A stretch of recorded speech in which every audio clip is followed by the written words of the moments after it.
इस वक्त मैं all India institute of medical science नई दिल्ली में मौजूद हूँ। लाखों की तादाद में यहाँ लोग आते हैं। हर के आने की वजह कुछ और होती है।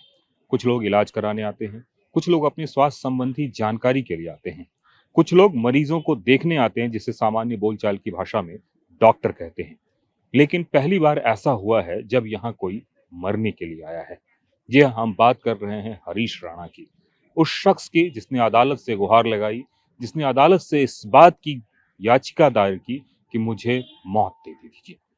देश के इतिहास में पहली बार ऐसा हुआ है जब अदालत ने किसी के इस तरह के गुहार को सुनी है और अदालत ने उसके पक्ष में फैसला सुनाया है और अदालत ने उस बात की इजाजत दी है कि आपकी इच्छा मृत्यु हो सकती है और इसके लिए अदालत ने बाकायदा पैटर्न सेट किए। और एम्स के पैलेटिव केयर में इस वक्त हरीश राणा एडमिट है। बीते एक हफ्ते से लगभग पिछले शनिवार को जब वहां आया था, तो आने के बाद पैलेटिव केयर में उसकी सारी प्रक्रिया शुरू हुई। प्रक्रिया एक्टिव या पैसिव, प्रक्रिया पैसिव यूथनेशिया की। दरअसल हिंदुस्तान में एक्टिव यूथनेशिया है नहीं। उसमें ऐसा होता है कि एक इंजेक्शन मरीज को लगाया जाता है या फिर उस शख्स को लगाया जाता है और फौरन उसकी मौत हो जाती है। लेकिन हिंदुस्तान में एक्टिव यूथनेशिया नहीं है। हिंदुस्तान में पैसिव यूथनेशिया है। और पैसिव यूथनेशिया में ये होता है कि इसके तहत धीरे धीरे मरीज के सपोर्ट सिस्टम को हटाया जाता है और उसके बाद मरीज एक गरिमामयी मौत को प्राप्त करता है। इसी को लेकर बाकायदा हरीश राणा का पैलेटिव केयर में एक तरीके से एडमिशन हुआ। पैलेटिव केयर के डॉक्टरों ने, जो हमें जानकारी मिली सूत्रों के हिसाब से, उसके मुताबिक डॉक्टरों ने सबसे पहले उसका पूरा, एक तरह से कह सकते हैं, प्रोटोकॉल सेट किया। प्रोटोकॉल सेट करने का मतलब उसके बारे में यह जानने की कोशिश की कि आखिरकार इसमें जान अभी बची है, कितनी बची है, क्या क्या इसकी स्थिति है और इसके पहले की इसकी स्थिति क्या थी।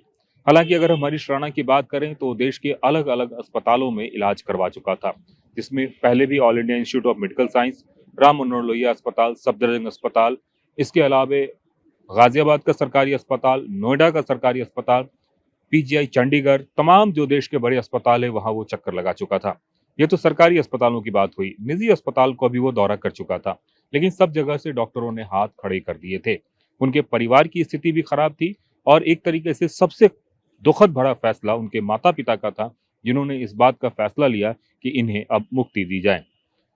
एम्स के सूत्रों के मुताबिक हरीश राणा का किसी भी तरीके का ट्रीटमेंट नहीं किया जा रहा है। आमतौर पर जब एम्स में कोई मरीज आता है तो प्रतिदिन का उसका हेल्थ का रिकॉर्ड रखा जाता है और उसके माफिक कुछ टेस्ट किए जाते हैं। मसलन सबसे जरूरी है उसमें ब्लड टेस्ट, जिससे पता चलता है कि शरीर के वाइटल पैरामीटर्स क्या हैं, वाइटल अंगों की क्या स्थिति है।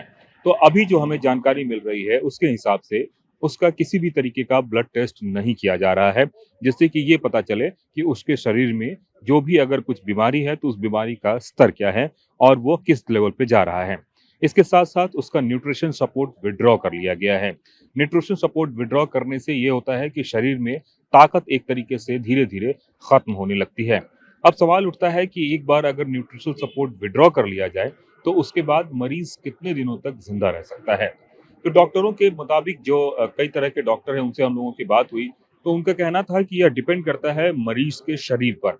मसलन अगर हम हरीश राणा की बात करें तो पिछले 13 वर्षों से वैसे ही वो बहुत कम खाना खा रहा था। वो एक तरीके से कह सकते हैं कि मिनिमल न्यूट्रिशन सिस्टम पे चल रहा था।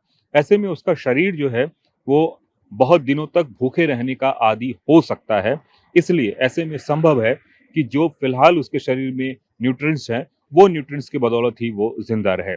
अब इसमें कितना वक्त लगेगा यह कहना मुश्किल है, लेकिन हाँ, इतना जरूर है कि बीते 6 दिनों से उसका न्यूट्रिशन सपोर्ट विड्रॉ किया गया है, तो उसके बाद से उसकी स्थिति पहले से खराब होती जा रही है।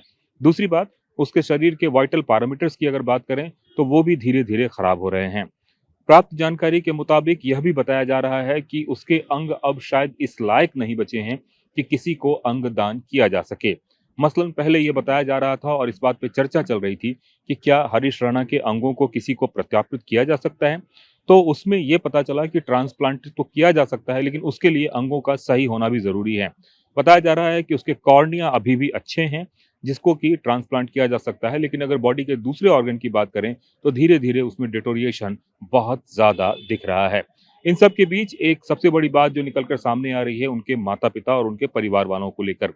एम्स ने जो 5 सदस्यीय टीम बनाई थी, उन सदस्यों को बढ़ाकर 10 कर दिया है और 10 सदस्यीय टीम जो है, बाकायदा उनके माता-पिता का काउंसलिंग भी कर रहे हैं और वो काउंसलिंग करके उनको बता रहे हैं कि आखिरकार हम ये सब क्यों कर रहे हैं, इस प्रोसेस में क्या हो रहा है और इसके क्या परिणाम हो सकते हैं।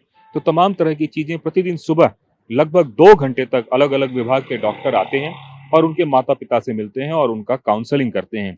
साथ में उनके भाई और बहनों से भी मुलाकात करते हैं। तो एक तरीके से परिवार की काउंसलिंग हो रही है, न्यूट्रिशन सपोर्ट को विथड्रॉ कर लिया गया है और पैसिव यूथनेशिया के तहत जो कुछ भी हो सकता था, वो किया जा रहा है ताकि उसे एक ऐसी मृत्यु की प्राप्ति हो जिसमें न पेन हो, न उसे किसी भी चीज़ की एक तरह से कह सकते हैं दर्द महसूस हो। क्योंकि बताया ये जा रहा है कि जो उसकी मेडिकल कंडीशन है, उसमें ना वो सुन सकता है, ना वो बोल सकता है, ना वो किसी दर्द का एहसास कर सकता है। तो ऐसी स्थिति में वो सिर्फ़ और सिर्फ़ जो बॉडी का एक ऑटोमेटेड सिस्टम है, उस सिस्टम पे जो कुछ भी हो रहा है, उस पे वो चल रहा है। कब तक चलेगा? इसमें डॉक्टरों का कहना है कि 1 सप्ताह बाद कभी भी वो स्थिति आ सकती है जिसमें वो शांति से एक तरह से कह सकते हैं कि उसकी मौत हो जाए। लेकिन ये सब कुछ निर्भर कर रहा है कि उसके शरीर में कितना न्यूट्रिएंट्स है, उस आधार पे वो आगे कितने दिनों तक जीवित रहेगा। हालाँकि बीमारी के नाम पे उसे अभी भी ब्लड सोर और कफ वगैरह जो कॉमन बीमारी थी वो थी और दवाइयों के नाम पे उसे ब्रेन की दवा अभी भी दी जा रही है, जो कि उसकी बेसिक दवा है। कैमरामैन अभिषेक के साथ कुमार कुंदन, टीवी 9 भारतवर्ष, दिल्ली।